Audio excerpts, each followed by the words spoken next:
Pozdrav svima! Danas pravimo pitu od jabuka ili kako neki kažu jabukovač.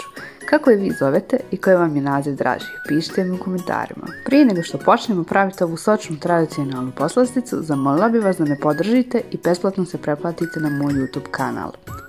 Pa hajde da počnemo. Sastojci koji vam trebaju su kisele jabuke, kore za baklavu, orasi, cimet, vaniljni šećer, šećer, puter i voda. Najprije pravimo agdu kako bi se ohladilo dok ne napravimo pitu. Ako neko ne zna, agda se zove i slatka voda i pravi se od šećera i vode. U jednu šerpu stavite 800 g šećera i 1 litar vode da prokuha. Kada dođe blizu ključanja, smanjite temperaturu i kuhajte 15 do 20 minuta. Jabuke ogulimo i izrendamo.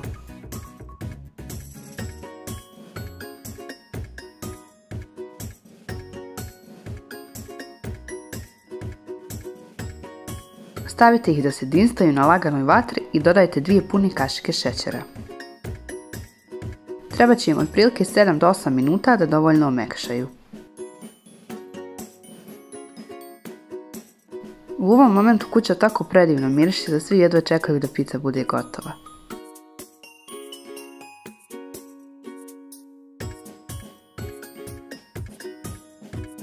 Dodajte cimet i vaniljni šećer, a zatim promiješati da se još kratko dinsta. Pećnicu zagrijte na 180 stepeni.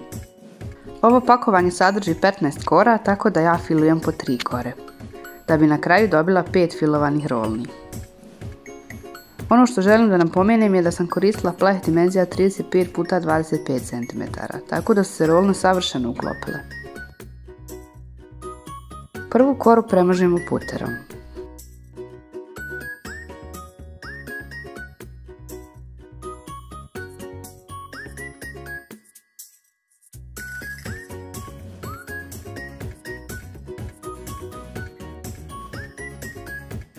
Stavimo i drugu koru koju također premažemo puterom.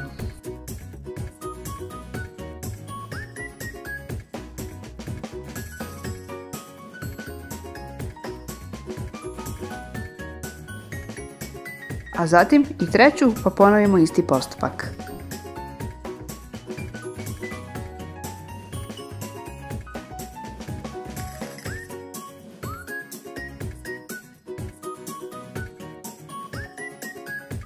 Kad smo premazali i treću koru, na nju stavimo fil od jabuka.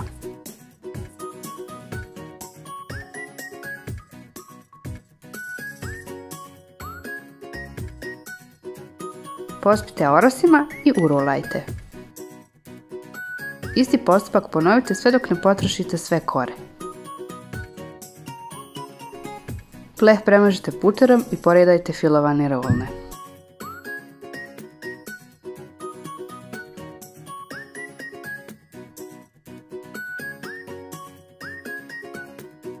Također i svaku rolnu premažite sa malo putera.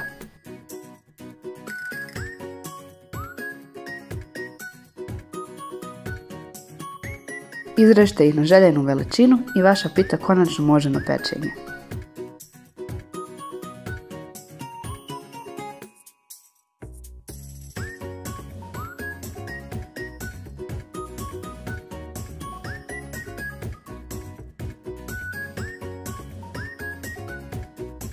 Pecite u prethodno zagrejanoj pećnici na 180 stepeni 45 minuta ili dok ne porumeni.